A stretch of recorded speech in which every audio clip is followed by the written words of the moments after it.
दोस्तों, क्या तुम कभी ब्रेन के बगैर भी कुछ महसूस कर सकते हो? सोचो, अगर मैं तुम्हें कहूं कि भाई कुछ ऑर्गेनिज्म ऐसे हैं जो कि ब्रेन के बगैर भी समझ सकते हैं अपने आप, यानी कि भाई तुम कौन हो, कहां से आए हो, यानी वो शायद कौन सीकनेस रखते हैं। हम अक्सर समझते हैं कि भाई कौन सीकनेस सिर्फ ब्रेन की वजह से होती है, लेकिन भाई कुछ नई स्टडीज निकल कर आई हैं जो कि इस सोच को ही चेंज कर देती हैं। साइंटिस्ट अब प्लांट्स, स्लाइम मोड्स और कुछ सिंपल ऑर्गेनिज्म को स्टडी कर रहे हैं, और शॉकिंग बात तो ये है, कुछ ऑर्गेनिज्म बिना ब्रेन के भी मेज सॉल्व कर रहे हैं। वो अपना खुद का डिसीजन ले सकते हैं और भाई अपने एनवायरमेंट के हिसाब से खुद को अडॉप्ट भी कर लेते हैं। अब इसका ये मतलब नहीं कि भाई जो पौधे हैं वो इंसानों की तरह सोचना शुरू कर रहे हैं, लेकिन एक्सपर्ट्स कहते हैं कि हो सकता है कॉन्सिक्वेंस सिर्फ ऑन ऑफ स्विच ना हो, बल्कि जो है ये एक लेवल्स में एग्जिस्ट करती है। कॉन्सिक्वेंस सिर्फ शायद इंसानों की सुपर पावर तो नहीं है, बल्कि भाई नेचर में भी बहुत डिफरेंट फॉर्म्स में मौजूद है। वैसे कल तक तो हम इन पौधों को पानी डालते हुए आ रहे थे, लेकिन आज सोचना पड़ रहा है कि भाई ये हमारे बारे में क्या सोच रहे होंगे, ये पौधे दरख्त हमें किस नजर से देखते होंगे।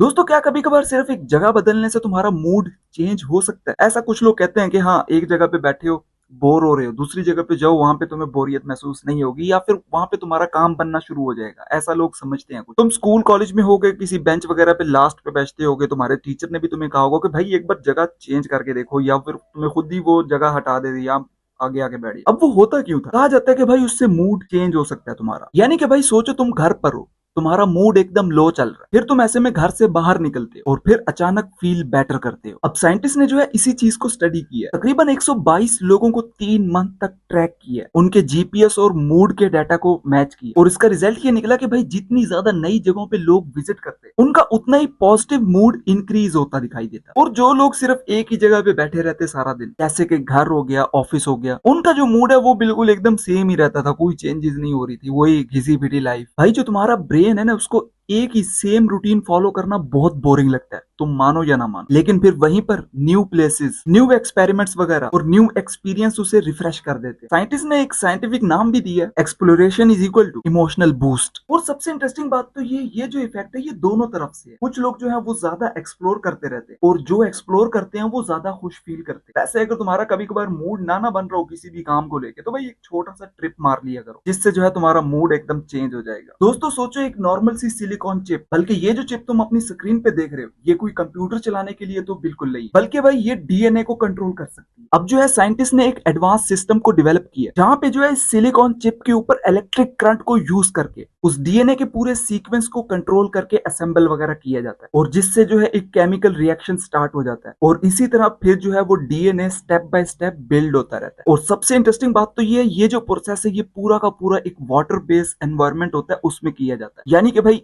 खतरनाक केमिकल्स नहीं होते इसमें। इसका मतलब ये है, डीएनए राइटिंग ज्यादा सेफ होती है, ज्यादा स्केलेबल है, और फ्यूचर में ज्यादा डाटा स्टोर करने के लिए भी यूज हो सकती है। अब यहाँ पे साइंटिस्ट वगैरह कहते हैं डीएनए फ्यूचर का सुपर स्टोरेज डिवाइस बन सकता है, क्योंकि भाई इसमें बहुत सारा डाटा स्टोर हो सकता है। अब जैसे तुम्हारा डीएनए है, उसमें भी बहुत सारा डाटा है, तुम्हारा दादा, परदादा, बाप, सबका डाटा एक ही है। इसी तरह भाई यहाँ पे भी बहुत सारा डाटा स्टोर हो सकता है, यहाँ तक के भाई मिलियंस ऑफ जीबीज पर ग्राम। यानी कि भाई कल तक सिर्फ सिलिकॉन चिप जो थी वो तुम्हारे मोबाइल फोन में लगी थी, कंप्यूटर में लगी, जिससे जो है ये सारी चीजें चलती, और आज वो चिप जिंदगी के कोड वगैरह लिख रही है बैठ। वो दिन दूर नहीं जब डीएनए राइटिंग मशीन बन जाएगी।